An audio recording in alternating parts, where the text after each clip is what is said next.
guys, welcome to Let's Learn English with Jeff YouTube channel. This is me, Jeff. Today is lesson 15. Today is lesson 15 of free English language course, which is about running errands. Running errands mean doing those stuff before leaving a place or before leaving a new old place, going to a new place, and you do some of the shopping and some of the work done before going to a new place. That is called running errands. Mean you do some of the stuff before going to a new place. That is called running errands. So before showing the notes of today's lesson on your screen, if you are new to my channel, subscribe to my channel, press the bell icon also in order to get the latest notification of my videos. That will help you to improve your speaking plus grammar. So let's begin today's lesson. The notes are on your screen. So students, over here we are having lessons 15 notes on our screen, running errands. Over here we are finding two characters. Number one is hotel receptionist. The second one is clear. The hotel receptionist says word. Let's see. Hi dear, how can I help you? Hi dear, कैसे हैं आप? How can I help you? मैं आपकी क्या मदद कर सकती हूँ? Clear. Well, I'm in town visiting for a few days. मैं कुछ ही दिन बाद या कुछ ही दिनों में टाउन जा रही हूँ. And I need to get something done while I'm here. लेकिन उससे जाने से पहले अगर जब तक मैं यहाँ हूँ कुछ काम करना चाहती हूँ. Hotel receptionist sure. Okay, सही है. What do you need? हम आपकी क्या मदद कर सकते हैं? What do you need का मतलब आपको क्या चाहिए? Clear. I need to get my hair cut and I also need to have my pants hemmed. Clear कहती है I need to get my hair cut. मैं चाहती हूँ कि मैं अपने बाल काटूँ और and I also need to have my new pants hemmed. Hemmed का मतलब है पैंट्स को सीव करना. मेरे नए पैंट्स को मतलब मुरम्मत करना चाहती है. Receptionist. Okay, there is a map of the city. There is a good hair salon here, which is just a block away, and there is a tailor right here. Is there anything else? Receptionist क्या कहती है? Okay सही है. यहाँ पर ये रहा आपके पास सिटी का मैप ले लें. There is a good hair salon. यहाँ पर एक अच्छा हेयर सैलून है which is just a block away, जो कि मतलब अगली गली पर है. And there is a tailor right here. यहाँ पर टेलर है, वो मैप में बता रही है कि यहाँ पर टेलर है. And there is there anything else, क्या आपको और मालूमात चाहिए? इज़ देयर एनीथिंग एल्स का मतलब है do you need more information और do you want to get more information? Clear. Yes I will. Yes, I will need to have my car service before my long drive home. Clear क्या कहती है? हाँ मुझे और मालूमात चाहिए. Yes, I will need to. यानी वो चाहती है I will need to have my car service before my long drive home. वो चाहती है कि उसकी गाड़ी की भी सर्विस हो जाए जब, यानी लंबे सफ़र पर जब वो लंबे सफ़र पर जाएगी, घर जाने से पहले वो क्या करना चाहती है? गाड़ी को सर्विस करना चाहती है. Hotel receptionist. No problem. कोई बात नहीं है. There is a good mechanic a few blocks away. कुछ ही blocks आगे, कुछ ही गली आगे आपको एक अच्छा मैकेनिक मिलेगा. So student, hope you have understood the notes. आपको notes समझ आ चुके हैं. I have taken off some of the points and figures from the notes and I've written them on the whiteboard. Why I do like so? Because I want to tell you the words the lesson is about. It's our daily, the things happen in our daily life. ये वो चीज़ें होती है जो हमारी ज़िंदगी में हो रही होती है. इसलिए मैं जो चीज़ें नोट्स निकाल के व्हाइट बोर्ड पे लिख के दे देता हूँ. इसका मतलब ये होता है, ये चीज़ें जो इन कन्वर्सेशन में ये लोग इस्तेमाल करते हैं, इसका मेन मतलब ये होता है कि जब आप ऐसे सिचुएशन में बात करना चाहते हो, यानी रनिंग एरंड्स के मतलब होता है आपका सिचुएशन ऐसा होता है, या टेलीफोन कॉल होता है या टेलीफोन पे बात करते हो, तो इनके सारे इससे मैं कुछ ना कुछ नोट से वर्ड्स ऐसे निकाल देता हूँ जो मैं व्हाइट बोर्ड पे लिख देता हूँ. इसका फ़ायदा ये होता है कि जो चीज़ें जिन लेसन में दी होती है उनका मतलब ही यही होता है कि आप ये लेसन इसके बारे में और इसमें ये अल्फाज इस्तेमाल होने चाहिए.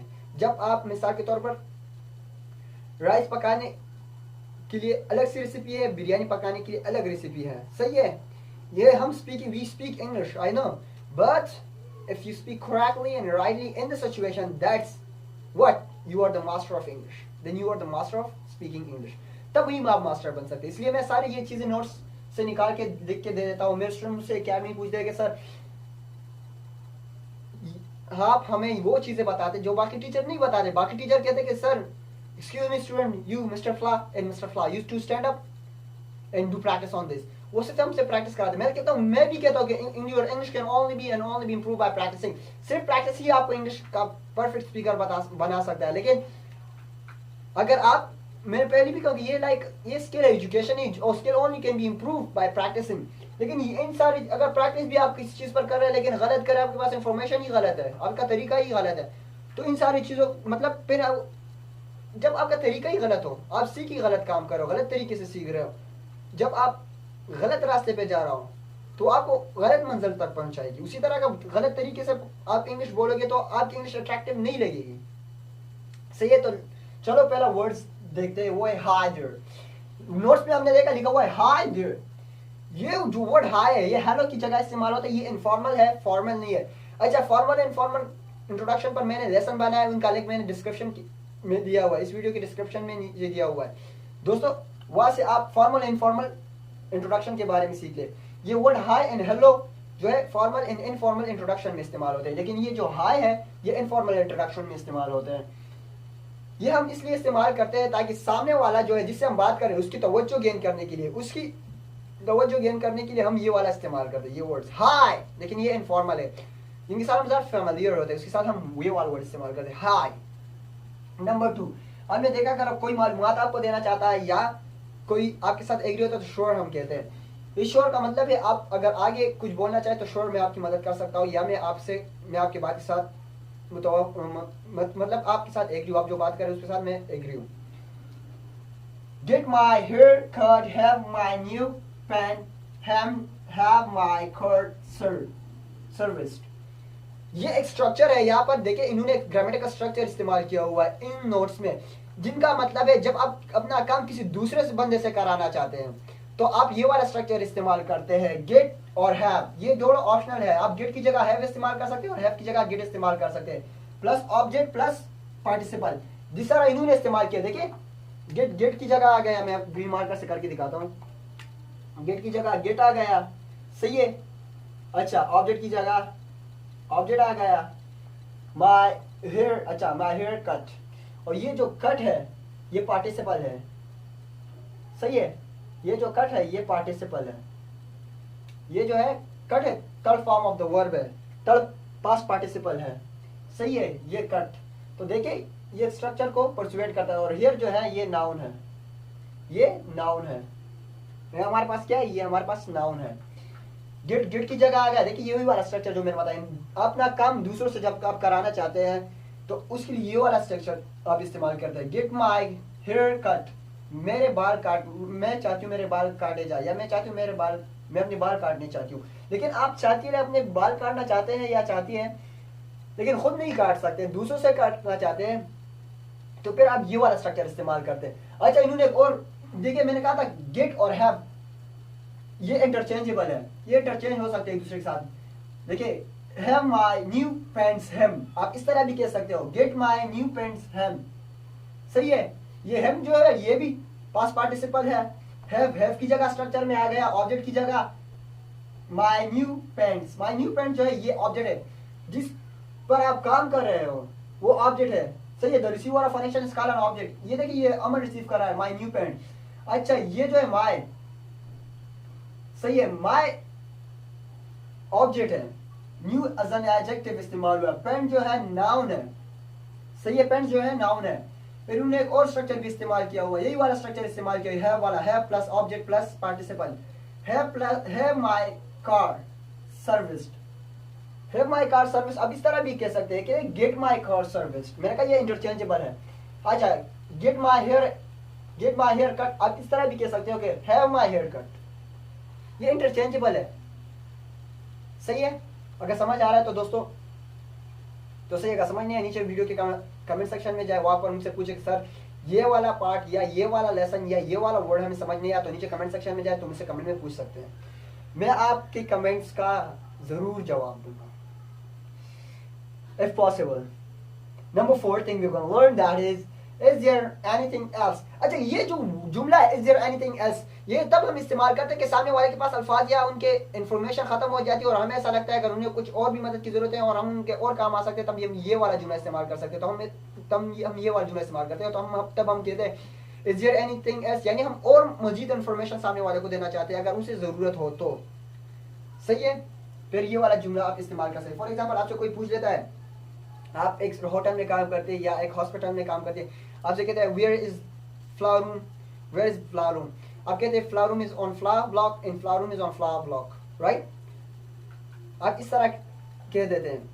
अगर वो खड़े हो जाते हैं और आप उनको जरा देख देते, आप उससे कहते हैं anything else, do you need anything else, और इज देयर एनीथिंग एल्स, क्या और आप इंफॉर्मेशन लेना चाहते हैं या आप कुछ और पूछना चाहते हैं। Before my long drive home, ये जो है ये वाला जुमला, इस जुमले को हम कहते हैं एक्सक्लेमेटरी सेंटेंस। वो जुमला जिसमें हम अपने एक्सप्रेशन जाहिर करें, what is whether that is of sadness or happiness, excitement or sadness, that is called exclamatory sentence।